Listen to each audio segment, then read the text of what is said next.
Totó, me parece que esto no es Kansas, ¿sabes?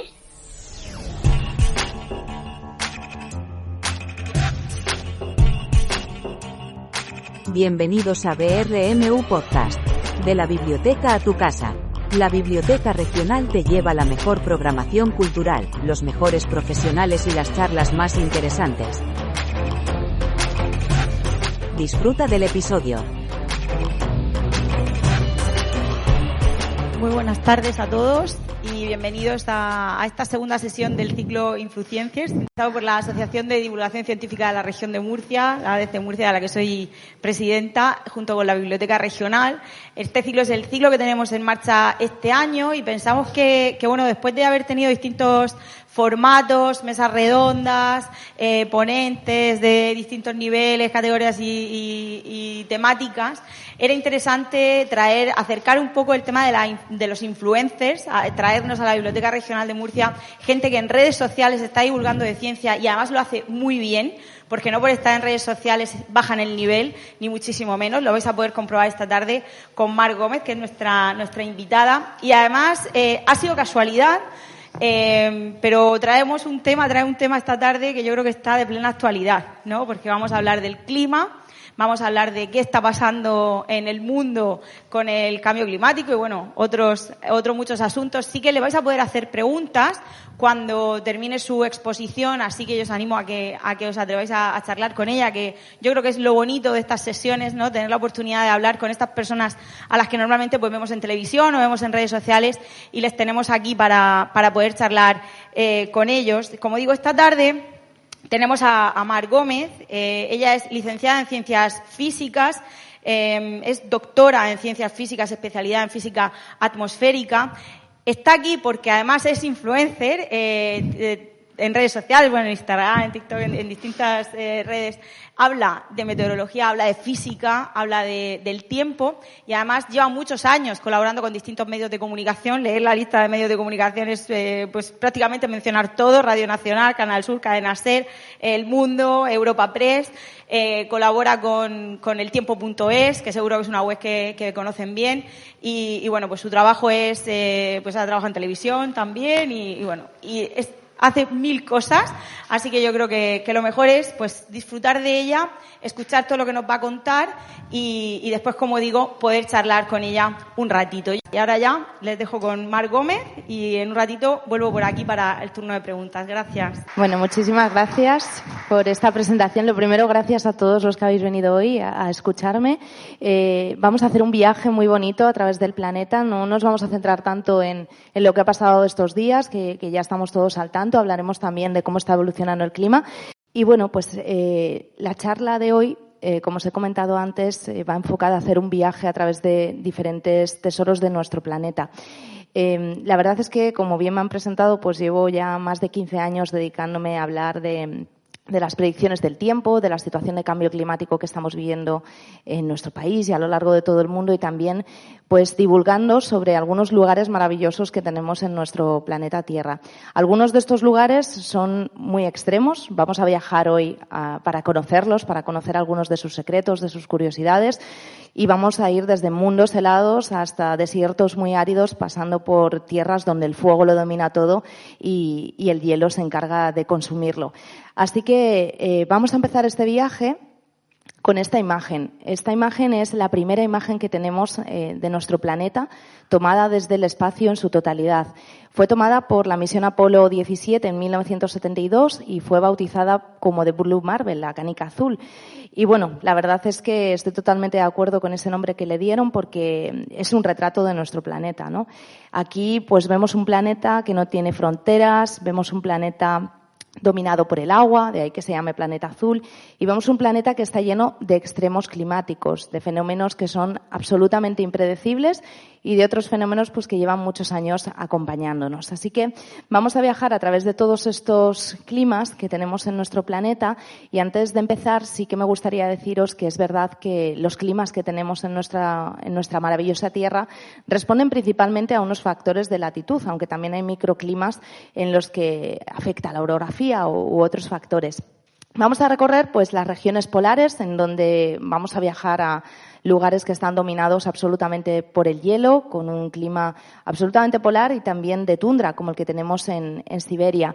Pasaremos a las regiones de latitudes medias, donde estamos nosotros, unos climas dominados por la influencia del océano, que hace que las temperaturas sean algo más moderadas, pero también continentales, como el interior, por ejemplo, de Asia, con un clima extremadamente frío también en algunas regiones, como es la meseta tibetana o Siberia.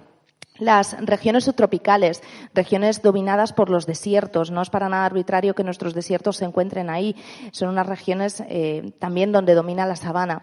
Las zonas ecuatoriales, zonas donde el monzón se encarga de que hayan 2 estaciones, no solo 4, como tenemos en el resto de las regiones del planeta. Ahí tenemos la estación húmeda y la estación seca. Así que haremos un viaje por diferentes destinos de nuestro planeta y aquí tenéis algunos de ellos. Vamos a viajar desde el Polo Norte hasta el Polo Sur, desde Svalbard, donde tuve el privilegio de estar en el año 2019, así que luego os contaré un poquito sobre este lugar, hasta la Antártida, pasando a las regiones más cálidas de nuestro planeta, como puede ser el Valle de la Muerte o el desierto del Danakil en Etiopía. Lugares muy ventosos como Wellington en Nueva Zelanda y lugares donde la nieve pues llega hasta los 8 metros en algunos momentos del año y que se encuentran en Japón. Así que vamos a empezar con el planeta que para mí es mi preferido, que es el planeta helado. Yo soy meteoróloga y soy una apasionada de los climas fríos, de los climas extremos, pero con temperaturas extremadamente bajas. Así que vamos a comenzar yéndonos al lugar habitado más frío. Esta no soy yo, pero luego veréis una imagen mía en Svalbard que es bastante parecida. El lugar habitado más frío de nuestro planeta se encuentra en Siberia, es Oymyakon. En este lugar las temperaturas son capaces de descender pues hasta los 50 grados bajo cero en los meses de invierno. En los meses de invierno, un invierno que dura aproximadamente 8 meses. El récord de temperatura registrado en Oymyakon está en menos 67,7 grados de forma oficial, pero de forma no oficial dicen los que viven allí que el termómetro llega incluso a alcanzar los 70 grados bajo cero. Oymyakon está en plena Siberia, en un lugar que es un valle rodeado de montañas, un lugar extremadamente hostil en el que sobre todo dominan las altas presiones, algo que influye en que tengan este clima tan sumamente extremo. ¿Por qué hace tanto frío en este lugar? Primero porque hay 8 meses de invierno, la mayor parte de los cuales los pasan en oscuridad. Esto quiere decir que no llega radiación solar, por lo tanto ese hielo permanece congelado, no se descongela y el hielo y la nieve tienen una capacidad de reflejar la radiación solar muy potente. Es lo que en física llamamos albedo, que es la capacidad de una superficie de reflejar la radiación solar de vuelta al espacio. Por eso cuando vamos a esquiar nos quemamos mucho, porque la radiación que refleja la nieve es muy potente. Pues en este lugar, si nos enfrentamos a que está en un valle rodeado de montañas, donde el aire frío se queda muy estancado, en pleno Siberia, que está por encima del círculo polar ártico, que tenemos un anticiclón siberiano que se mantiene muy estable, esto quiere decir que los cielos son despejados, no tenemos una capa de nubes que inhiba que se disperse el calor, es decir, el calor se escapa rápidamente durante la noche y además se enfrentan pues a 3-4 meses casi, alrededor de 3 y medio de plena oscuridad. Así que la vida en Oymyakon, desde luego, yo no he estado allí, tengo ganas de ir, os diré, pero no debe ser nada sencilla. De hecho, las viviendas tienen una calefacción central, las tuberías se congelan en esos 8 meses de invierno, los vehículos tienen que mantenerse en marcha durante la noche. En esos 8 meses nunca jamás se apagan porque se pueden congelar los depósitos. Y luego aquí a veces dejamos de ir al colegio cuando hay un fenómeno meteorológico extremo, pues allí tienen que bajar las temperaturas a 52 grados bajo cero para que los niños dejen de ir a la escuela. A menos 50 todavía los pobrecitos pues siguen yendo. Así que la verdad es que es un lugar donde la vida del ser humano se ha tenido que adaptar, también en términos de agricultura. El suelo tiene permafrost, del que luego os hablaré, y un suelo con permafrost no permite cultivar, así que básicamente lo que se come allí pues es una dieta muy basada en proteínas. Así que yo creo que este lugar nos demuestra que el ser humano es capaz de adaptarse a condiciones muy, muy extremas y sobrevivir. Pero sin ningún lugar a dudas no es el lugar más frío que tenemos en el planeta, aunque pueda parecernos. Sí es el más frío habitado, pero el más frío deshabitado está aquí. Yo creo que con este pingüino emperador pues nos podemos hacer una idea de a dónde vamos a viajar. Vamos a viajar al Polo Sur y nos vamos a la Antártida, que es el continente más frío de la Tierra. Allí la temperatura tiene un promedio aproximado de unos 49-50 grados bajo cero, pero el termómetro ha llegado a descender a casi 90 grados bajo cero, que se dice pronto. Y de hecho, el récord de la temperatura más baja registrada en nuestro planeta está allí, en la base Vostok, en la Antártida, menos 89,2 grados que se midieron en 1983. Esta base es una base de investigación científica, porque la Antártida está protegida. La Antártida tiene un tratado, que es el Tratado de la Antártida, en el cual pues no se puede ni mucho menos edificar, ni tampoco desembarcar de forma sencilla. De hecho, ahora existe, desafortunadamente, más turismo allí, pero está absolutamente prohibido bajar. Hay algunas misiones científicas que sí que tienen que desembarcar allí y lo hacen con unas medidas de seguridad muy importantes, sobre todo para no contaminar el ecosistema. ¿Por qué aquí, no? Y no en Groenlandia, donde también, en la Antártida yo no he estado, pero en Groenlandia sí, y también hace mucho frío, aunque cada vez hace menos por el cambio climático. Pero ¿por qué en la Antártida hace tanto frío? Pues podemos pensar porque es una región polar, pero bueno, también Groenlandia es una región polar, o el Polo Norte, ¿no? Entonces, ¿por qué aquí hace más frío? Bueno, lo que debemos saber es que el Polo Sur es un continente helado. Y el Polo Norte es un océano congelado. Esto quiere decir que el océano siempre tiene un efecto moderador de las temperaturas. Un océano congelado significa que el mar retiene el calor durante más tiempo y lo va liberando de forma más lenta, algo que hace que las temperaturas, entre comillas, sean más moderadas en comparación con la Antártida. Además, la Antártida está a 2.700 metros de altitud y esto lo habremos visto cuando subimos una montaña. Tenemos un poquito de más frío. Esto es porque a medida que subimos en la atmósfera, la temperatura disminuye con la altura. Entonces, esto es un factor clave porque estamos a más altitud y encima estamos en un continente helado. Otra cosa de las que sucede aquí es que se da un anticiclón también muy permanente. Antes os hablaba de ese anticiclón siberiano, un anticiclón pues lo asociamos todos, ¿no? Un tiempo estable, cielo despejado y no hay precipitaciones. Cuando lo tenemos sobre España, pues ocurre esto, pero cuando está muy perpetuo en unas zonas donde hay hielo, el hielo nunca se descongela, permanece durante mucho tiempo y ese anticiclón permanece estático también aquí mucho tiempo y aproximadamente en todos esos meses de oscuridad. Porque otro factor que influye mucho es que en el Polo Norte y en el Polo Sur tenemos 6 meses de oscuridad en sus respectivos inviernos. Entonces eso ayuda a que ese hielo se mantenga y a que este clima sea tan extremo. Además, la Antártida tiene una corriente alrededor, que es la corriente circumpolar, que es una corriente que aísla las aguas más frías de la Antártida de las aguas cálidas que pueden venir del subtrópico. O sea, que es como una barrera que impide que le llegue más calor de otras regiones. Así que todo esto hace pues que este lugar sea extremadamente frío, sobre todo en el interior, porque donde se registran esas temperaturas es en el interior. En la costa el clima es un poquito más moderado en términos de frío. Aquí un poquito lo que os contaba, esa eje de inclinación de la Tierra es el que determina las estaciones en nuestro planeta, no la distancia al Sol. Y ese eje es determinante en los meses invernales para las regiones polares, cuando se observan pues esos 6 meses de absoluta oscuridad. Os contaré que debajo de esa base Vostok hay un lugar muy curioso y que la verdad pues la investigación científica se está desarrollando en torno a él, que es el lago Vostok. El lago Vostok está enterrado bajo 4 kilómetros de hielo, debajo de esa base científica. ¿Por qué es interesante? Pues porque hay un lago que se mantiene en estado líquido. Aquí vemos que está todo congelado, pero es que ese lago a 4 kilómetros de profundidad sigue en estado líquido. Eso es por la enorme presión que ejerce el hielo que impide que se congele ese agua.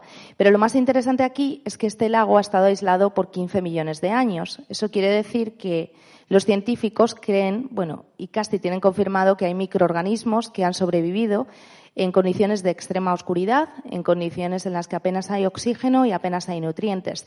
¿Y por qué esto es importante? Pues porque si miramos al universo, que es otra de mis grandes pasiones, tenemos mundos que son muy similares a estos. Tenemos Encélado y Europa, lunas de Saturno y de Júpiter respectivamente, que están totalmente congeladas y en las que sabemos que debajo de ese hielo hay mares, océanos y lagos. Entonces, estudiar la vida en el lago Vostok nos puede permitir conocer cómo puede evolucionar la vida en estas condiciones tan extremas. Así que os preguntaréis, bueno, ¿y hemos analizado lo que hay ahí abajo? Pues se han hecho varios intentos. En 2012 perforaron y llegaron hasta la capa más superficial del lago y pudieron extraer algunas muestras. El problema de esto es que cuando se perfora hay riesgo de contaminación por las propias herramientas. Entonces, bueno, están analizando cómo hacerlo sin contaminar ese lago, que os recuerdo que ha estado aislado 15 millones de años, que no es un tiempo para nada despreciable. Así que un sitio muy interesante y está justo en el sitio donde se registró la temperatura más baja de todo nuestro planeta. La Antártida, además, nos puede parecer un lugar hostil, un lugar muy alejado de nosotros, un lugar frío, pero mucha gente se sorprende cuando le digo que es un desierto, porque siempre cuando pensamos en un desierto pensamos en lugares muy cálidos, con dunas de arena, con temperaturas que por el día pues alcanzan los 50 grados, pero la Antártida es un desierto, porque los desiertos en meteorología están asociados a precipitaciones muy bajas y en la Antártida apenas llueve en las zonas de interior. De hecho, luego veremos que es el lugar más árido de nuestro planeta, a diferencia de lo que podemos pensar, que podríamos pensar en el Sáhara, ¿no? O en el desierto de Atacama o cualquier otro desierto, el desierto del Mojave, del que también vamos a conocer un poquito más. Las precipitaciones son muy bajas. En la costa sí que hay algo más de lluvia, pero en general es un sitio muy, muy, muy, muy seco. Para llegar a la Antártida, pues esto es apto para valientes. No he podido encontrar un vídeo libre de derechos para poder poneros, pero podéis buscar el Paso Drake o el Mar de Oces, porque la verdad es que los vídeos dan que pensar y si no os gusta la mala mar, desde luego yo creo que no es una aventura que debáis vivir. El Paso Drake es el punto más próximo a cruzar para llegar a la Antártida. Se parte desde Ushuaia, desde Argentina, y se cruza el Mar de Oces. Tiene dos nombres porque uno es el nombre español y el otro es el nombre británico. Ya sabéis que, bueno, pues el que lo conquistaba antes le ponía el nombre y no sabe, bueno, ahí hay una pelea que no voy a entrar hoy, pero bueno, se llama de las dos formas. El caso es que aquí tenemos esa corriente circumpolar, que la vais a ver aquí, que rodea la Antártida y que aísla esas aguas frías de aguas más cálidas. Y es una corriente que no se encuentra con ningún freno, no se encuentra con ningún continente que la paralice. Entonces es una corriente muy potente que genera los vientos conocidos como los 50 rugientes. Con ese nombre, pues os podéis imaginar, son vientos muy, muy, muy fuertes que pueden provocar olas de 10 a 12 metros de altura. Así que cruzar el Paso Drake es posible, la gente va a la Antártida, va a esas bases de investigación, pero es apto para valientes y para marineros experimentados, porque la verdad es que el mar es bastante complicado.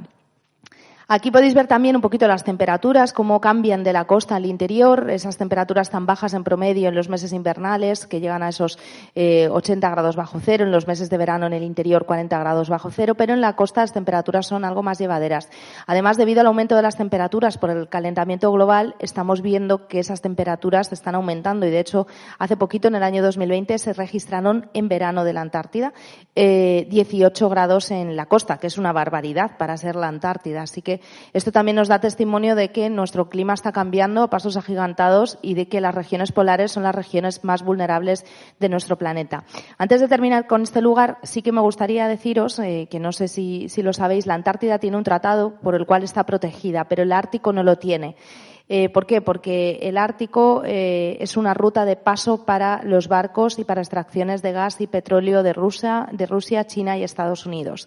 Entonces, yo colaboro con Naciones Unidas y con varias fundaciones para intentar que se haga un tratado de protección para el Ártico, porque no lo tiene y el problema es que todos esos barcos que cruzan por allí tienen riesgo de derrames del combustible, de fuelolio pesado, y riesgo además de que esa combustión de ese fuelolio pesado se deposite sobre el hielo, impida que esa radiación se refleje otra vez al espacio y se almacene más calor, aumentando así el calentamiento global. Así que la Antártida sí que tiene ese tratado porque los países del hemisferio sur se pusieron de acuerdo y, aunque tiene muchos recursos naturales, quizás no tiene tantos a explotar como los países del hemisferio norte, pero que sepáis que el Ártico no tiene un tratado de protección y no está protegido en temas medioambientales. Así que una pena, porque la verdad es que es un sitio maravilloso.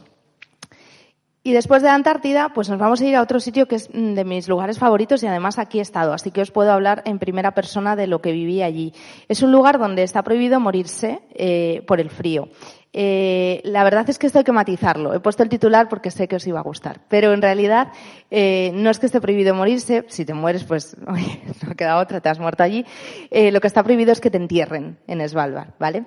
Entonces, si enfermas, te mandan al continente, a Noruega. Svalbard es un archipiélago de islas, lo veis en el mapa, que está por encima del Círculo Polar Ártico, al norte de Noruega. Es uno de los puntos más cercanos habitados al Polo Norte. Es extremadamente frío, no tanto como la Antártida, y es un lugar donde hay más osos polares que personas y donde se encuentra este lugar, que es el famoso búnker de las semillas. Es un búnker donde están almacenadas las semillas de todo el mundo para que en caso de una catástrofe o holocausto nuclear, pues el mundo pueda, si queda alguien, empezar de nuevo. Es como un banco. Cada país tiene su cajita donde ha ido dejando sus semillas y está aquí por un motivo que luego os voy a desvelar para no haceros un spoiler.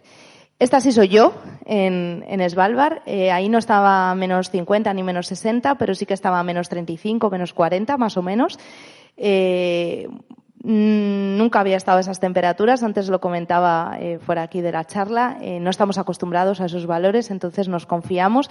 Yo reconozco que iba muy abrigada, te dan un equipo lo suficientemente potente además de tu ropa para que no te congeles, pero claro, todos queremos sacar fotos y queremos hacer cosas y entonces con los guantes es complicado. Cuando te quitas esos guantes, pues la verdad es que experimentas en primera persona lo que pueden ser los inicios de la congelación. A mí se me congelaron las pestañas, se me congelaron las cejas, de hecho perdí parte de las cejas que nunca recuperé por el frío extremo. Y he de decir que aunque hace mucho frío, no hace tanto frío como el que le correspondería. ¿Por qué? Porque nuestros océanos hacen una labor maravillosa y es la de suavizar las temperaturas en algunas zonas, la de mover las aguas a través de las corrientes oceánicas. Y en nuestras latitudes, en concreto en España y en todo el Atlántico Norte, tenemos una corriente que seguro que la habéis escuchado también, que es la corriente del Golfo. La corriente del Golfo se encarga de mover las aguas cálidas del Golfo de México hasta el norte de Europa. ¿Con qué objetivo? Pues con el objetivo de mover todo ese calor y distribuirlo a lo largo del planeta. Nosotros tenemos la suerte de que esas aguas cálidas hacen que nuestro clima sea mucho más llevadero del que nos correspondería por latitud. De hecho, por ejemplo, Madrid y Nueva York están a la misma latitud y no tienen un clima, entre otros factores, por esto similar. La corriente del Golfo suaviza las temperaturas y también suaviza las temperaturas que tenemos en Svalbard. Allí el récord está en menos 46,3, que no es una temperatura despreciable, pero por latitud le correspondería una temperatura más fría. Así que las corrientes oceánicas hacen también que los climas en algunas zonas sean más moderados. Os decía que en este lugar tenemos el búnker de las semillas por un motivo, y es porque hay permafrost. El permafrost es la capa de terreno permanentemente congelada que tenemos bajo nuestros pies en las regiones más frías del planeta. El permafrost está en un 24 o 25% presente en el hemisferio norte, está a unos cuantos kilómetros o metros más bien del suelo activo que pisamos. Esta capa de permafrost que veis aquí está muy cerquita del suelo, de la capa activa del suelo, pero hay algunos que están a más profundidad, a 2 kilómetros, y está permanentemente congelado, ha permanecido congelado por miles de años en algunos casos. Entonces, el búnker de las semillas está allí por este motivo, porque en caso de fallo eléctrico, al estar enterrado básicamente en el permafrost mantendría las temperaturas adecuadas para que ese búnker sobreviviera. El problema es que con el cambio climático también el permafrost se está fundiendo y esto está trayendo una serie de problemas. Hace unos años, se inundó este arca de Noé, como le llaman, de las semillas, porque se había fundido parte del permafrost y entonces estaban teniendo problemas. La idea original era muy buena, porque realmente si ese permafrost se mantiene, este sitio pues no tiene riesgo de que puedan perderse esas semillas, pero con el aumento de las temperaturas se están produciendo problemas. Y de hecho, esto también es una de las razones por las cuales no nos pueden enterrar allí. Este es el cementerio de Svalbard. Bueno, el tema aquí es que al fundirse el permafrost, si estamos enterrados, pues los cadáveres salen a la luz. A partir de 1950 se decidió prohibir que se enterraran cadáveres allí. Primero, porque hay más osos polares que personas, entonces eso significa que si el cadáver aparece fuera de la Tierra, los osos polares van a ser atraídos, ¿no? Van a ir a comer. Y en segundo lugar, porque encontraron, precisamente por esa fusión del permafrost, unos cadáveres de unos mineros que habían muerto en 1918 por la gripe española, allí en Svalbard. Y vieron que había trazas de ese virus en su interior que estaban activas. Los virólogos descartaron cualquier riesgo de infección, pero esto abrió el debate del hecho de, bueno, puede que surjan enfermedades que están enterradas ahí abajo. Y es que el permafrost al final es como una caja de Pandora, tiene muchísimas cosas que están ahí almacenadas. Con esta fusión del permafrost han aparecido renos, leones de las cavernas, mamuts, antiguos animales extintos, tesoros de vikingos, pero también han aparecido virus gigantes que convivieron con nuestros últimos neandertales. Se han encontrado nemátodos del Pleistoceno que han podido revivir, reanimar, o sea, los llamamos los nemátodos o los gusanos zombies, porque son gusanos que estaban vivos hace 30.000 años, supuestamente estaban muertos y los han logrado revivir. Entonces, el permafrost es una caja congelada que almacena todo tipo de cosas y entre ellas pues estos riesgos de posibles enfermedades. Así que en Svalbard se decidió prohibir, a pesar de que los virólogos insisten que no hay un riesgo, pues por ejemplo con la gripe española o la viruela, de infección. Sí lo hay con otro tipo de enfermedades y esto sí es un hecho constatado. Este es un reno que en el año 2016 en Siberia apareció desenterrado del permafrost. Estaba infectado de anthrax. El anthrax es diferente a la viruela o a la gripe española porque el anthrax se propaga por esporas. Entonces, esas esporas se propagaron, murió un niño, 2.700 renos y 1.000 personas fueron hospitalizadas. Entonces, ante este riesgo, pues se están tomando algunas medidas, sobre todo en la zona de Siberia. Además, se están produciendo muchos problemas por la fusión del permafrost, porque la mayoría de las viviendas están construidas sobre él. Entonces, al fundirse, se genera mucha inestabilidad y las casas se vienen abajo. Luego hay otro problema con el permafrost muy vinculado al cambio climático y está relacionado con el hecho de que en el permafrost durante mucho tiempo se han almacenado grandes cantidades de carbono orgánico procedente de descomposición de animales y de plantas. ¿Qué quiere decir esto? Que al fundirse el permafrost, ese carbono orgánico se libera a la atmósfera. Al liberarse se combina con el oxígeno y con el hidrógeno y forma metano y dióxido de carbono, que son dos gases muy potentes de efecto invernadero. Entonces esto es como la pescadilla que se muerde la cola, ¿no? Se libera esos gases porque están aumentando las temperaturas y a la vez tenemos más gases de efecto invernadero que a la vez hacen que se funda más permafrost. Así que el permafrost, de hecho, es una de las cosas más desconocidas en cuanto a riesgos medioambientales del cambio climático. Y si se libera toda esa cantidad de metano y de dióxido de carbono que hay almacenado en el permafrost, pues el calentamiento global va a ir a más. Y muchas veces los modelos esto no lo contemplan. Así que, bueno, pues un lugar muy apasionante. Yo fui, por cierto, en Noche Polar, de la que luego os hablaré, 4 meses de absoluta oscuridad. Yo fui una semana, no sale el sol en ningún momento y podréis pensar que a lo mejor es un viaje un poco extraño porque ¿qué haces todos los días de noche allí, no? Pero la verdad es que se pueden hacer muchas actividades y se pueden visitar bastantes cosas y tiene cierto encanto, así que yo os lo recomiendo porque la verdad es que es un sitio muy inhóspito y muy particular. De aquí nos vamos a otro sitio muy frío, que es la ciudad donde más nieva. Este lugar está aquí, es Aomori, en Japón, y nieva tanto por unas particularidades climáticas que tiene este lugar. La verdad es que de media suele estar entre los 6 y 7 metros de nieve al año, que es una barbaridad. Más o menos aquí que tendremos 4 metros de altura, pues es el doble. Esta imagen que habéis visto son las carreteras de esta ciudad que las tienen que limpiar constantemente porque la nieve llega a alcanzar estas alturas tan impresionantes. Y la verdad es que esto sucede por un efecto que en meteorología se llama el efecto lago. Si os fijáis en esta imagen, esta ciudad está justo en esta región a la cual llegan los vientos siberianos muy intensos y muy fríos. Justo tiene montañas y lo que ocurre aquí es lo que se ve un poquito en esta imagen. Básicamente ese aire frío llega desde las regiones siberianas y se ve forzado a ascender por las montañas. Al verse forzado a ascender, ese vapor de agua, esa humedad, se condensa y precipita por las bajas temperaturas en forma de nieve sobre esta ciudad. Es lo que en meteorología llamamos el efecto lago y que sucede de forma muy habitual, por ejemplo, en los grandes lagos en Estados Unidos y Canadá. Es una cosa que genera unas nevadas muy importantes. Así que esta ciudad muy particular y con mucha nieve a lo largo del año. Y bueno, nos vamos del frío, que es mi tema favorito, aunque está mal que una meteoróloga tenga climas preferidos o fenómenos que le gusten más, y nos vamos a un planeta cálido, que desafortunadamente es hacia lo que vamos, ¿no? Cada vez tenemos temperaturas más altas en nuestro planeta, cada vez hay regiones más áridas y en general tiende a dominar los climas cálidos a lo largo de todo el globo terráqueo. Y nos vamos, en primer lugar, al sitio donde se ha registrado la temperatura más alta de nuestro planeta. Es en este lugar, lo advierten las señales, es en el Valle de la Muerte, en California.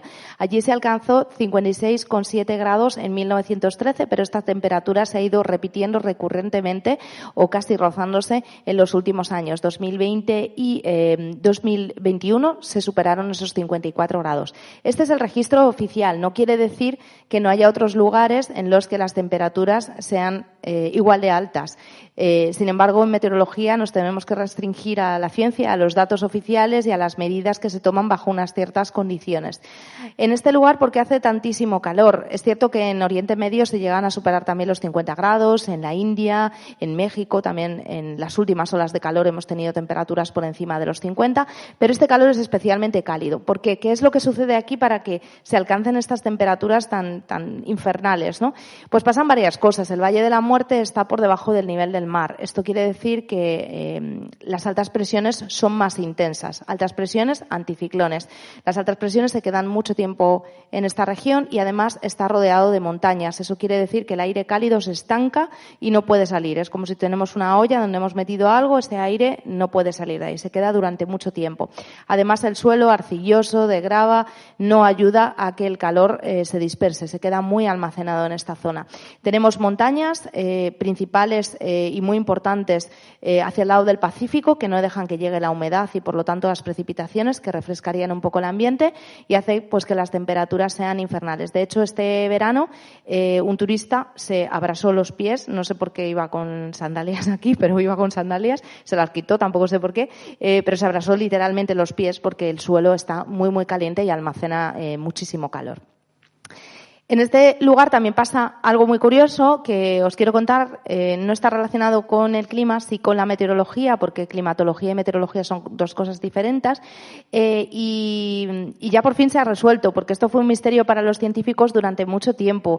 Le llamaban el misterio de las rocas zombies del Valle de la Muerte. ¿Y qué es esto? Bueno, pues básicamente eran unas rocas que se movían solas de la noche a la mañana. Es decir, allí llegaba la gente y tomaba fotografías, sobre todo los investigadores, y al día siguiente llegaban y se encontraban con que rocas que pesaban decenas de kilos se habían movido kilómetros de distancia y habían dejado un trazo. Claro, esto desconcertó a la comunidad científica y empezaron a investigar a ver qué podía estar sucediendo. Y la verdad es que la explicación ahora contada parece sencilla, pero les tomó bastantes años de averiguar. Este lugar está en un antiguo lecho de un lago. Ahora mismo ya no es un lago, pero a veces llueve en el Valle de la Muerte. Llueve poquito, pero lo poquito que llueve se queda almacenado en este lecho del lago. Por la noche, como en todos los desiertos, porque el Valle de la Muerte es una zona desértica, baja bastante la temperatura. Esto ocurre en determinados momentos del año. Se puede congelar esa capa de agua formando una fina capa de hielo. Por la mañana, cuando empieza a salir el sol, esa capa de hielo se empieza a fundir y si tenemos un poquito de viento, esto es como cuando patinamos, ¿no? Se mueven las rocas enganchadas en esa capa de hielo. Así que se tienen que dar unas condiciones muy concretas, pero esa es la explicación y que pudieron dar testimonio a algunos científicos. Así que las rocas zombies del Valle de la Muerte ya no son tan zombies porque ya tienen la explicación científica, pero sí que es un fenómeno bastante curioso y que solo sucede en este lugar del mundo debido a las condiciones meteorológicas y climatológicas que hay en este lugar. Otro lugar de nuestro planeta muy, muy, muy cálido y diría que además bastante hostil es este. Parece sacado de otro planeta. A mí es un sitio que me fascina y para poder entender lo que sucede aquí, pues debemos saber también un poquito del calor interno de nuestro planeta, de lo que desprende la Tierra de su interior. Nos tenemos que desplazar hasta Etiopía, al desierto de Danakil. Es un lugar donde se alcanzan temperaturas de más de 50 grados, un lugar extremadamente cálido y además muy difícil para la vida. En este lugar confluyen 3 placas tectónicas y esto quiere decir que hay una actividad geotermal muy importante y por lo tanto mucho calor acumulado en esta zona. Además hay depósitos de sal, todo ello contribuye a que las temperaturas sean muy elevadas y sean muy extremas. En concreto aquí en Dalol le ha puesto este nombre, el infierno en la tierra, y es que es un lugar donde están esos depósitos de sal, esas fumarolas, este paisaje prácticamente extraterrestre y es otro lugar donde los científicos están analizando cómo puede ser la vida, porque la vida que se desarrolla aquí se desarrolla en condiciones muy extremas, se llama vida extremófila. Y esto puede ayudar a los científicos a entender cómo puede desarrollarse la vida en entornos hostiles, como puede ser, por ejemplo, Marte u otros planetas. Así que es otro de los lugares donde se está poniendo foco para poder investigar cómo puede desarrollarse la vida en condiciones extremas. Y ahora pasamos pues a un planeta lluvioso. Después de estar pasando un poquito de calor, pues vamos a analizar y vamos a descubrir en este viaje cuáles son esos destinos en los que la lluvia pues está mucho más presente. Y para ello nos tenemos que desplazar primero al lugar más lluvioso de nuestro planeta, que es Cherrapunji. Está en la India y aquí tanto el monzón como la orografía juegan un papel fundamental. El monzón es básicamente un cambio estacional de los vientos. En el monzón de la estación húmeda lo que hacen son los vientos del Océano Índico, arrastran toda esa humedad hacia el interior del continente y provocan precipitaciones. De hecho, la época de monzón tiene dos monzones, el monzón seco y el monzón húmedo. Las zonas tropicales tienen dos estaciones, como os he comentado al principio. Pero aquí también tenemos unas montañas que condicionan que este lugar sea el más lluvioso del mundo. Cuando esos vientos del monzón soplan por aquí en medio, justo, mira por donde tengo el dedo, llegan hasta las montañas Khasi, que están ahí en esa zona roja, y se ven forzadas a ascender, a condensar esa humedad y a precipitar al otro lado de esta cordillera montañosa, que está muy enclavada en esta región y toda la precipitación se queda ahí. Tanto llueve que se pueden registrar hasta 11 metros de lluvia al año. La lluvia la medimos en milímetros, pero aquí la paso a metros para que os hagáis una idea. De hecho, se ha llegado a registrar más de 24 metros de precipitación anual, que es una barbaridad, ¿vale? Para que os hagáis una idea, pues en lugares muy lluviosos de España puede llover unos 1.000 litros al año, 2.000 litros aproximadamente. Entonces, 24.000 en comparación con esto, pues es muchísimo. Así que en este lugar también han sabido sacarle partido porque llueve tanto, que sobre todo las tribus Khasi de allí han decidido que, claro, no querían invertir esfuerzo y dinero en construir puentes, porque estos al final se acababan cayendo de la lluvia, acababan dañándose con el tiempo, así que utilizan las raíces de los árboles, que son pues muy prósperas allí por esas precipitaciones, para construir pues estos puentes tan bonitos y pasar por allí sin riesgo de que se estropeen.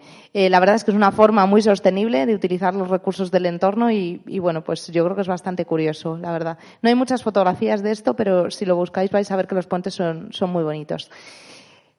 Luego tenemos además de este lugar otro lugar muy lluvioso, pero diría que además de la lluvia muy tormentoso, porque sobre todo se centra en la actividad eléctrica. Y este lugar está al otro lado del mundo, nos vamos desde la India a Venezuela, en concreto al lago del Maracaibo. En este lugar es donde la actividad tormentosa es más importante del planeta. Puede haber hasta 300 días, de los 365 días del año, de tormentas perpetuas. Esto quiere decir que todas las tardes, noches se generan tormentas. Se le llama el relámpago del Catatumbo. Está en el lago del Maracaibo, que es este lago que desemboca en el mar, y es un lugar muy particular porque también en el pasado sirvió de faro para los antiguos marineros. Como había tantas tormentas, pues los marineros lo utilizaban un poco de faro para orientarse durante la noche. En este sitio se generan 250 rayos por kilómetro cuadrado al año. Pueden producirse tormentas que duran 9 horas consecutivas. Para que nos hagamos una idea, las tormentas de forma habitual, como mucho, pueden durar 30 minutos, 45 normalmente en nuestro país. Se suelen disipar antes porque nos quedamos sin esa energía necesaria para que las tormentas descarguen la lluvia. Pero aquí tienen una energía tan potente, que ahora os contaré, que pueden permanecer durante horas. De hecho, la NASA nos dice que si pudiéramos aprovechar esa energía que producen las tormentas, que todavía no sabemos cómo aprovechar la energía que producen los rayos, podríamos iluminar 100 millones de bombillas y en solo 10 minutos podríamos iluminar todas las viviendas de Sudamérica. Así que esto es una investigación que hay en desarrollo, pero es muy difícil poder utilizar la energía de los rayos. Y os preguntaréis ¿por qué? Pues porque no sabemos dónde cae exactamente un rayo. No podemos determinarlo todavía. Pero si pudiéramos, esa energía de los rayos podría aprovecharse, como en la película Regreso al futuro, ¿no? Para hacer muchas cosas. Así que, bueno, pues como curiosidad. ¿Por qué es tan tormentoso este lugar? Pues de nuevo se dan unas condiciones climáticas y orográficas muy particulares. El lago del Maracaibo está rodeado en sus 3 flancos por montañas. Y aquí lo que convergen es la interacción de dos masas de aire de características muy diferentes que son necesarias para que se formen las tormentas. Por un lado tenemos las masas de aire cálidas, más húmedas y que proceden del Mar Caribe, y las masas de aire más frías, más secas, que vienen desde los Andes. Cuando estas dos masas de aire se encuentran entre estas montañas, lo que se produce, no me gusta llamarlo colisión, es más una interacción entre las dos, pero para que nos lo imaginemos como una colisión entre esas masas de aire que da lugar a una fuerte inestabilidad y que genera estas tormentas. ¿Qué ocurre? Que aquí el suministro de energía es muy importante porque el Mar Caribe aporta muchísima humedad de forma muy constante. Entonces estas tormentas pueden durar muchísimas horas, como os he dicho, hasta 9 horas en algunos casos, y prácticamente están presentes todos los días. Así que un fenómeno muy curioso, es de mis preferidos porque me parece además que tiene un nombre muy llamativo, muy bonito, y bueno, pues se dice también que el pirata Francis Drake, o Sir Francis Drake, porque recibió ese título, bueno, pues lo utilizaba para poder llegar a las costas españolas e intentar hacer sus conquistas, ¿no? Así que, pero bueno, también le descubrieron gracias a esto, o sea que no le fue de mucha ayuda. Y una vez hemos visto estos lugares tan lluviosos, pues ahora toca el lado opuesto, ir a los lados o lugares del planeta que son mucho más secos, que son mucho más extremos en términos de precipitación. Y vamos a viajar en primer lugar, no al lugar más seco del mundo, pero sí a un lugar donde estuvo 14 años sin caer ni una sola gota del cielo. A ver, como no me gusta hablar tanto tiempo sola, alguien que se atreva a decirme, pues, qué lugar podría ser este o cuál se os pasa por la cabeza, un lugar muy seco donde no llovió en más de 14 años. Jolín, muy bien, pero es que pensaba que no ibas a acertar. Pues sí, es del desierto de Atacama. En concreto, la región de Arica, en Chile, es el lugar más seco en términos de récord de tiempo sin llover habitado, ¿vale? Porque luego vamos a ver el lugar deshabitado. Las precipitaciones a lo largo del año son muy escasas. Cuando llueve un poquito hay un boom precioso de flores que florecen en esta región, y de nuevo la orografía tiene un papel muy fundamental porque esas montañas, esos Andes, impiden que la humedad del Amazonas llegue y precipite en esta región. Así que allí estuvieron desde 1903 hasta 1918 sin ver caer una gota del cielo. Otro de los factores que influyen mucho aquí es esta corriente. Es una corriente muy fría, que la veis aquí, corriente de Humboldt, que pasa por el Pacífico y al ser tan fría evapora rápidamente la poquita humedad que hay ahí. Entonces, por eso tampoco se producen muchas lluvias en esta región, y además el terreno es muy árido y por lo tanto pues no ayuda tampoco a que las temperaturas sean algo más elevadas y a que haya mayor disponibilidad de humedad. Además, este lugar es bastante curioso porque se analiza mucho para el estudio de las simulaciones de misiones espaciales a Marte por las similitudes que tiene con el planeta rojo. Allí veis una imagen simulada del terreno de Marte, aunque podéis ver algunas imágenes que son reales y que han tomado las diversas misiones que tenemos allí, y la otra imagen es la imagen real de esta región del desierto de Atacama. Así que se analizan y se hacen muchos experimentos y muchas pruebas para poder determinar pues cómo van a ser esas misiones futuras a Marte. Pero os decía que este no es el lugar más seco. Es un lugar extremadamente seco habitado, pero el lugar más seco del planeta está en otro lugar que ya hemos visitado antes. Así que volvemos de nuevo a la Antártida, porque ¿quién nos diría que el lugar más seco del planeta se encuentra aquí? En concreto en los valles del McMurdo, en la Antártida más oriental. Son estos valles que se encuentran un poquito hacia el interior, para allá entre esos glaciares. Y en este lugar se estima que no ha llovido en al menos 2 millones de años. ¿Pero por qué es tan seco este sitio? ¿Qué es lo que ocurre aquí para que no se produzcan apenas precipitaciones? Pues ocurren varias cosas. Primero, que os he dicho antes, que la Antártida es un continente muy seco en el que apenas se producen precipitaciones, sobre todo en zonas de interior, pero justo en esta zona además tenemos unos vientos muy fuertes que se llaman vientos catabáticos, que superan los 300 kilómetros por hora y evaporan rápidamente la poquita humedad disponible que tenemos en esta región. Así que los valles del McMurdo son oficialmente el lugar más seco de nuestro planeta, pero también son el lugar que alberga un curioso fenómeno que es las famosas cataratas de sangre. El glaciar Taylor, que habéis visto al principio, esos dos glaciares que estaban y que están cerquita de estos valles secos del McMurdo, es el glaciar responsable de estas cataratas. En concreto, el color va muy vinculado al momento en el que ese agua sale de la catarata, porque es muy rica en hierro, y lo que ocurre es que se oxida al entrar en contacto con la atmósfera. El glaciar Taylor tiene debajo otro lago subglaciar parecido a ese lago Vostok. Lleva aislado en torno a 1 o 2 millones de años aproximadamente, han estimado, y este agua es muy rica en hierro y muy rica en sal. Entonces, cuando sale al exterior se oxida y da como resultado pues este color tan llamativo.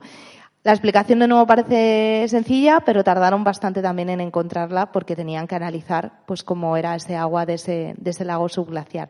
Así que una imagen, desde luego, que yo creo que es digna de ver y con grandes contrastes allí en ese hielo de la Antártida. Y seguimos pues viajando por el planeta y ahora nos vamos a otra variable meteorológica, a otro extremo meteorológico, que es el viento.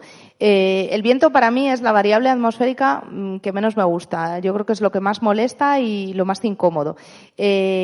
Hay regiones del planeta que son excesivamente ventosas por ciertas características, pero hay uno de los fenómenos naturales y meteorológicos que va más vinculado con el viento del que me gustaría hablaros, y son los huracanes. Los huracanes se generan en estas zonas que veis en tonos verdes, en torno a las regiones tropicales, por diversos motivos. Uno de ellos es la temperatura del agua del mar. Para que un huracán se forme, necesitamos que el agua del mar esté caliente, por encima de 26, 27 grados aproximadamente. ¿Por qué? Porque esto favorece la evaporación y el hecho de que se formen esas bandas nubosas que van vinculadas con los huracanes.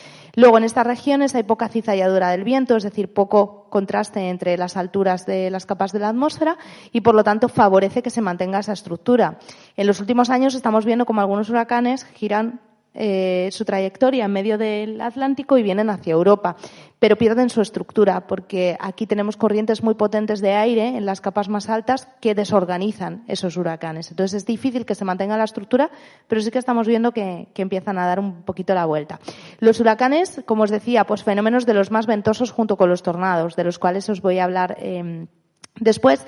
Se clasifican según esta escala, que es la escala de Saffir-Simpson, en diferentes categorías. Hace muy poquito hemos tenido un huracán categoría 5 en Florida, seguro que lo habéis visto por la tele, el huracán Milton, un huracán que se intensificó de tormenta tropical a huracán categoría 5 en tan solo 24 horas. Y esto es algo muy insólito, no habíamos visto algo así. Y va muy vinculado también con el calentamiento global, porque para que nos hagamos una idea, el proceso de desarrollo de un huracán toma varios días, no suelen intensificarse tan rápido, pero si el agua está muy, muy caliente, como ocurre en el Golfo de México, esto genera que se evapore mucha más cantidad de agua que alimenta esa tormenta y se geste de forma más rápida. Así que lo que sabemos es que de cara al futuro no tanto habrá más huracanes, sino que estos van a tener mayor categoría porque van a tener más energía para ser más potentes y además se van a intensificar en un periodo de tiempo más corto. Esto es un problema porque es verdad que, sobre todo en la zona de Estados Unidos, donde están muy preparados para este tipo de fenómenos, tienen planes de adaptación y de evacuación, pero si se intensifican tan rápido, esos planes tienen que ir más rápido. Entonces, hay que adaptarse pues al nuevo clima que estamos viviendo. Como curiosidad, contaros también que los huracanes se producen en el Atlántico, pero los tifones y ciclones tropicales son el mismo fenómeno, solo que los llamamos diferentes según las regiones de nuestro planeta, pero en general son lo mismo. Como dato curioso, pues esta imagen no es la de este huracán del 96, es una imagen genérica, pero este fue el huracán más potente en cuanto a la racha de viento que tenemos registrada, 406 kilómetros por hora en Australia en 1996. Unas rachas de viento muy intensas, no es el más mortal de nuestra historia, pero sí que tiene el récord del viento más intenso. Igual que los huracanes, los tornados son unos fenómenos muy peligrosos y además mucho más impredecibles que los huracanes. Van muy vinculados con esas fuertes rachas de viento, también tienen una escala que se clasifica en varios niveles. Esto no tiene categorías, sino que se llama EF, desde el 0 hasta el 5, que es el más potente, y se llama la escala de Fujita mejorada. Es una escala que cuantifica los daños en función del viento, vientos que pueden llegar a superar fácilmente los 300, 400 kilómetros por hora. Los tornados son muy impredecibles, se gestan en tormentas, tormentas muy locales, como las que hemos visto a lo mejor de del relámpago del Catatumbo, lo que pasa que ahí no hay tornados, se gestan en el Callejón de los Tornados, que es una zona de Estados Unidos donde se produce el 75% de los tornados de todo el mundo.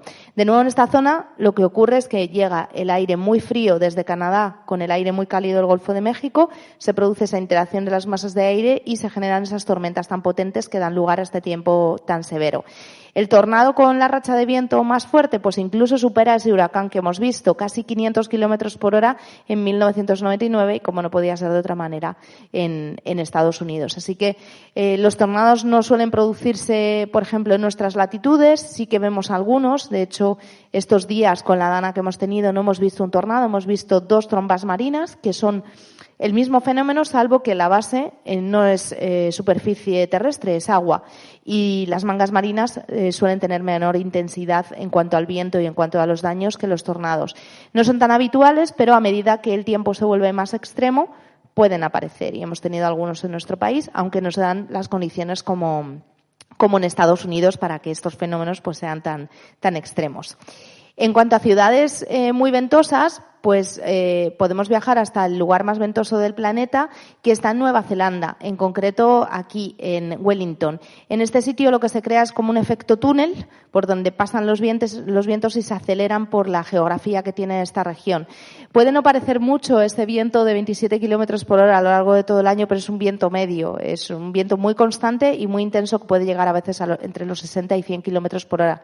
De hecho, los edificios se han adaptado en muchas zonas de la ciudad para poder soportar esas rachas de viento, porque se canaliza todo ese aire por ahí y sopla de forma muy, muy intensa.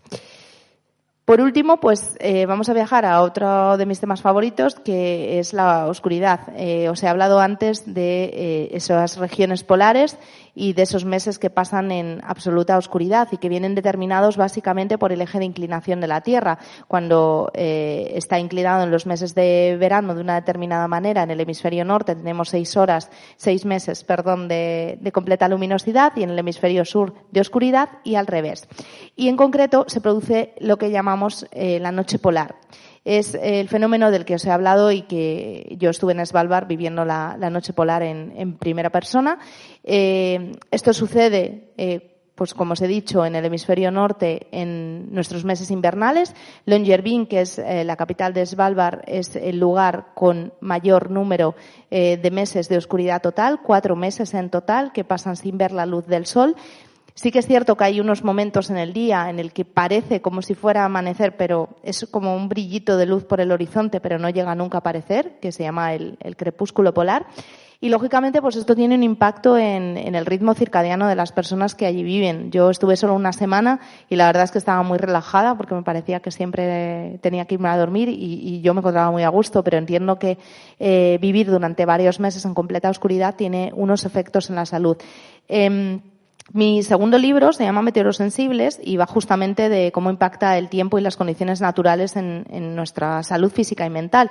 Y hablo precisamente de esto, ¿no? Cuando tenemos una carencia de luz solar, no absorbemos la vitamina D del sol, y la vitamina D está muy relacionada con la producción de serotonina en nuestro cerebro, que va vinculada, entre otras muchísimas cosas, pues con nuestro estado de ánimo. Así que es habitual en países en los que no pueden disfrutar de un número de horas de luz solar beneficioso para la salud física y mental, pues que aparezcan este tipo de trastornos que se llaman trastorno afectivo estacional, que aparece pues cuando tenemos menos horas de luz y que también pasa a personas aquí en España cuando llegan los meses de otoño y de invierno. Así que, bueno, pues ya casi llegamos al final de la charla. Hemos hecho un viaje por muchos de los destinos del planeta. Yo he querido mostraros pues la gran diversidad que tenemos, que condiciona la vida que tenemos en cada uno de estos lugares, pero nuestro clima está cambiando. Sabemos que tenemos un calentamiento global, sabemos que existe el cambio climático, está constatado a nivel científico y no es algo que sepamos recientemente. Ya a principios de 1800 se empezó a hablar del efecto invernadero. Joseph Fourier, físico francés, empezó a hablar de este efecto, pero una mujer que además fue una gran olvidada en la historia de la ciencia, Eunice Foot, fue la primera en 1856 en decir que un aumento de las concentraciones de los gases de efecto invernadero iban a provocar un aumento de la temperatura de nuestro planeta.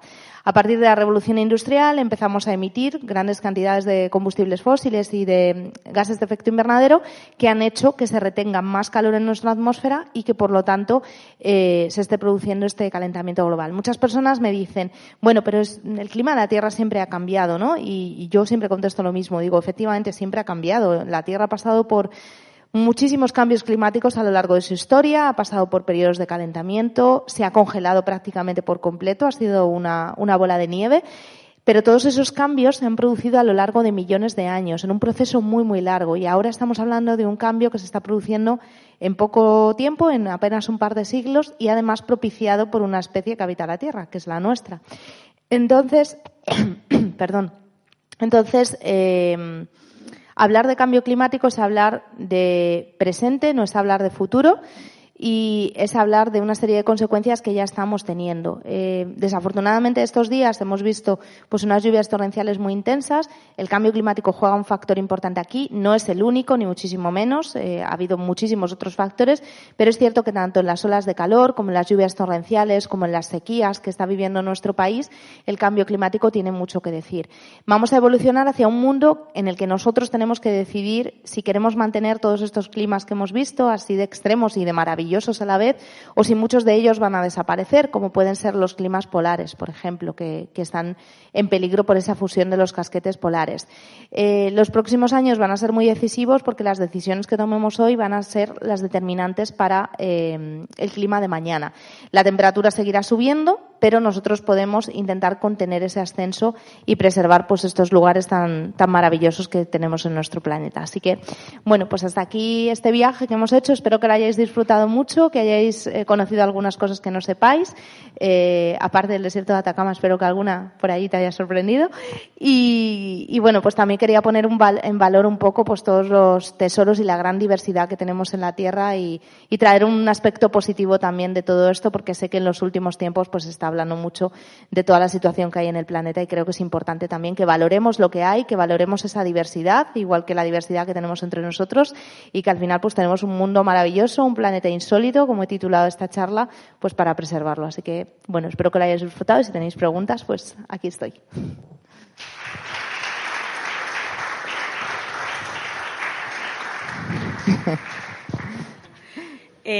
Bueno, muy interesante. Muchísimas gracias. Y nada, pues tenemos turno de preguntas y como tenemos muy poquito tiempo, directamente vamos a dar paso al público. Si hay alguien que quiera hacer una pregunta, levantáis la mano.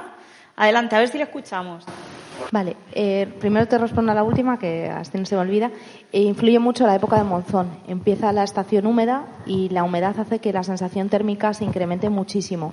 Es decir, puedes tener temperaturas que no son las más elevadas, que a lo mejor puedes tener 28 grados, pero con una humedad muy potente esa temperatura se eleva muchísimo. Hay unas tablas que, si quieres las puedes buscar, buscas tabla de sensación térmica, en la que se ve cómo el porcentaje de humedad es determinante en función de la temperatura, y a veces podemos tener, no me las sé de memoria, pero una temperatura de 32 grados con un porcentaje de humedad muy elevado puede ser de casi 40 o 50 grados. Entonces, es un factor muy determinante a la hora de incrementar la temperatura en esa zona. Y en cuanto a las precipitaciones en las regiones polares, es cierto que en Groenlandia sí que se están registrando algunas, que no es lo típico, pero precisamente por todo el cambio que estamos teniendo en patrones meteorológicos, pero efectivamente este hielo permanece perpetuo durante mucho tiempo. De hecho, por ejemplo, en Groenlandia está el Inlandsis, que es una capa de hielo que lleva congelada durante miles de años y que ocupa el 80% del terreno. Así que es un hielo muy perpetuo y que permanece durante mucho tiempo congelado. Gracias. Adelante. Pues la verdad es que sé que hay investigación abierta, pero quizás no hay tanta como la que nos gustaría. Justo, además, en mi último libro hay un capítulo que habla de esto y pude hablar con varios virólogos a los que les pregunté, ¿no?, los riesgos reales que podría haber de esto. Me decían que experimentalmente el riesgo es como bajo, pero teóricamente es posible. Entonces, que siempre que sea posible a nivel teórico, pues hay un riesgo importante. Pero no hay demasiada investigación y, de hecho, tampoco hay demasiada inversión a la hora de buscar medios para poder preservar ese permafrost. Claro, lo que ocurre ahora es que la temperatura está aumentando y es inevitable que se funda, ¿no?, y que se liberen esos gases de efecto invernadero, o que aparezcan pues estos animales extintos o tesoros que había escondidos de vikingos, etcétera. Entonces, hasta que no se cese esa emisión de gases de efecto invernadero, esa fusión del permafrost no va a parar y todavía seguimos con una industria muy potente. O sea, que hay que tener en cuenta varias cosas importantes. Una, que hay países muy contaminantes que emiten una alta concentración de gases de efecto invernadero a la atmósfera y que no tienen en su visión dejar de hacerlo. Entonces, por mucha investigación o por muchos intentos que se hagan de poder controlar lo que está ocurriendo, dependemos de dos países que todos conocéis, que son los principales a la hora de industrializar. Y luego, a la hora de intentar avanzar en investigación para poder ver cómo esas enfermedades podrían afectarnos si se liberan, pues sé que hay varios departamentos que trabajan en eso y que precisamente son los que analizan en varias universidades lo que se obtiene del permafrost. Pero ahí la verdad es que como no es mi campo, pues no te sé decir mucho más. Sé que hay líneas de investigación abiertas, pero estamos un poco vendidos a esto. Gracias. Adelante. Una curiosidad. 4 meses de puro, compro la de 4 meses tengo que vender. Total. Yo creo que yo llevo mejor los 4 meses de oscuridad que los 4 de luz, ¿eh? Creo que llevaría mejor. A ver, absorbería tu cuerpo. Lo que pasa que ahí influye también que seguramente tus ciclos de sueño se verían gravemente alterados en los 4 meses de luminosidad. Porque, claro, nosotros respondemos a un ciclo melatonina por la noche, liberación de serotonina en función de eso y también que nos hace conciliar el sueño. Si esas horas de oscuridad no están presentes, hay métodos para poder descansar, pero no son los más adecuados. Entonces, bueno, hay que elegir entre dormir bien o tener un mejor estado de ánimo, casi. Sí. ¿Alguien más tiene alguna pregunta? Adelante.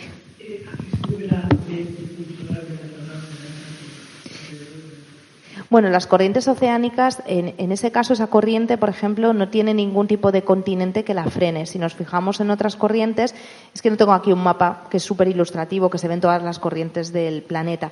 Te fijarás que las corrientes van bordeando los continentes prácticamente. La corriente meridional de vuelco del Atlántico, que es la que nos determina a nosotros y de la cual se desprende la corriente del Golfo, va serpenteando desde el hemisferio sur hasta el hemisferio norte y va moleándose por los continentes, algo que hace que también se frene, pero la circumpolar no tiene ningún continente que obstaculice esa corriente. Entonces es una corriente sin freno, que se mantiene constante. En el Ártico no ocurre esto.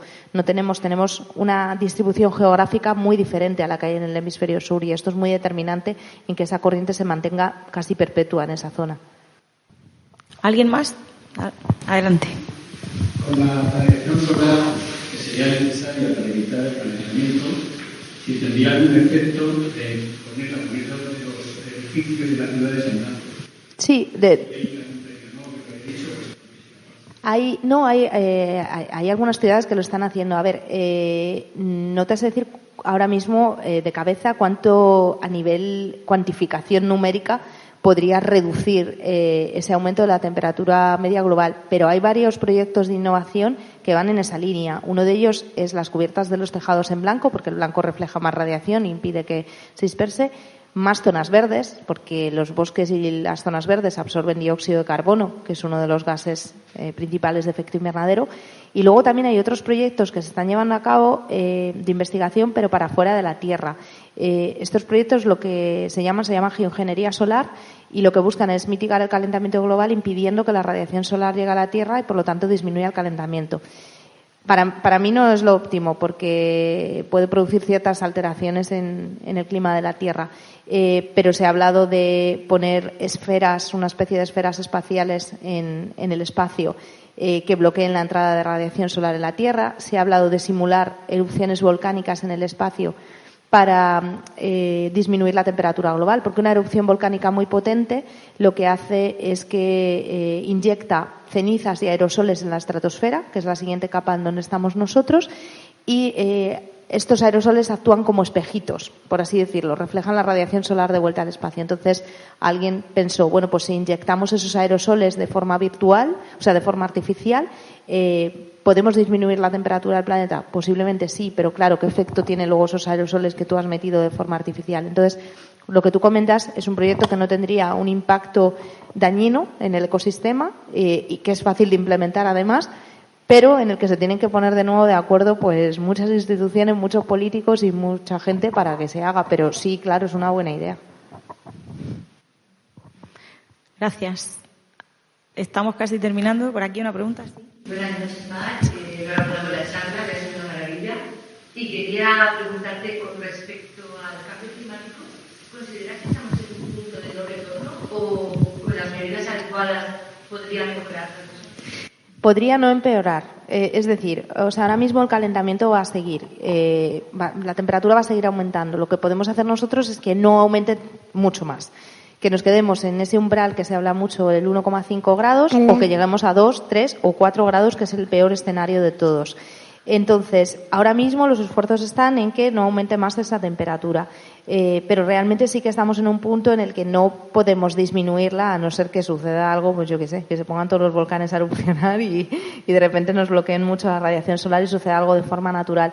Pero ahora mismo vamos a seguir evolucionando. Lo que pasa es que podemos contener que esos efectos no sean más dramáticos o más severos, que sean un poquito más llevaderos y poner planes para adaptarnos, pero sí que vamos a tender a que siga aumentando, sobre todo en los océanos, porque los océanos tienen una capacidad calorífica más alta, almacenan el calor de forma más eficiente, lo liberan de forma más lenta y los océanos, incluso aunque ahora mismo se parara todo, seguirían calentándose siglos o incluso milenios, y eso tiene un efecto pues en la biodiversidad, en la acidificación de los océanos, en las corrientes, en todo. Gracias. Una última pregunta. Si alguien tiene una última pregunta, si no, nos vamos a despedir antes de que nos echen. Yo sí que aprovecho para... enrolla mucho, ¿no? No, hombre, fenomenal, sí. A decir buenas noches. A decir buenas noches, sí. Y nada, bueno, pues muchísimas gracias por habernos acompañado y, como digo, les recuerdo que mañana tenemos la celebración de nuestro 11 aniversario de la Asociación de Divulgación Científica de la Región de Murcia, que a partir de las 7 de la tarde volvemos a estar aquí en este mismo espacio. Mañana nos acompañará el físico José Edelstein y vamos a tener también a la gente de Ad Absurdum con la clausura.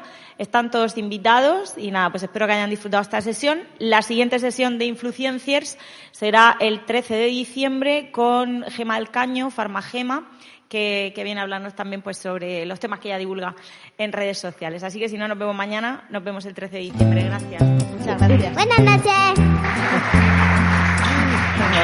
Muchas gracias. Acabas de escuchar otro episodio de BRMU Podcast.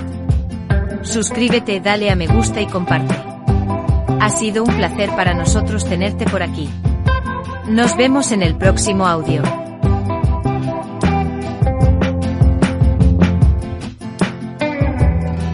Presiento que este es el comienzo de una hermosa amistad.